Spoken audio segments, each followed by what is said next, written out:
Hello again, I'm Michael Weiner, climate scientist at the Berkeley Lab. Last week we posted a video asking you to send in your questions about extreme weather and climate change. A number of people asked about our level of confidence that extreme weather events such as heat waves and droughts are associated with climate change. They also asked about our level of confidence in future changes.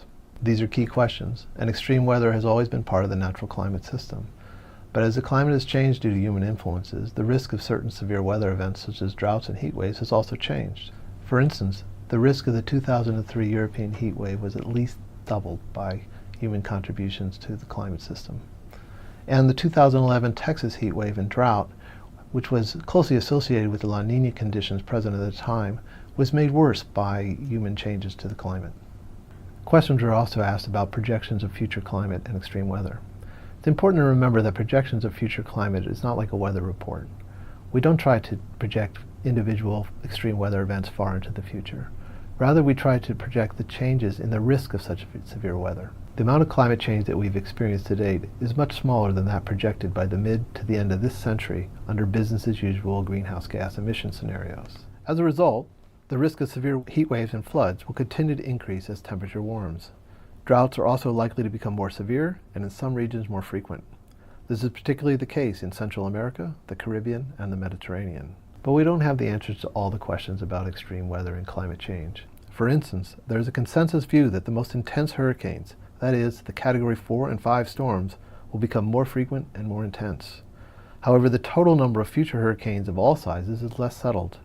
There may even be decreases in the total number of such storms, and it is likely that the changes will vary from one ocean basin to the next. And a lot of people ask if the frequency and kinds of extreme weather events will change in various regions around the world due to climate change. Will there be more heat waves in the Rockies, droughts in the Midwest and parts of Asia, more winter storms in California? How will agriculture be impacted in Canada? And how can there be more floods in some places and more droughts in other places? Or should I even sell my property because of climate change? I like these questions a lot because they get right to the point. We speak about global warming, but what people really want to know is what's going to happen where I live and when will it happen? To borrow a phrase, all climate change is local. These effects do vary a lot across the world, and the effects get larger towards the mid to later parts of this century. In general, the wet areas will get wetter and the dry areas will get drier. For instance, in Canada and the northern parts of the United States, we have high confidence in projections of increased precipitation, especially in the winter and spring. This is due both to greater moisture carrying capacity of warmer air and changes to atmospheric circulation that transport more moisture from the tropics.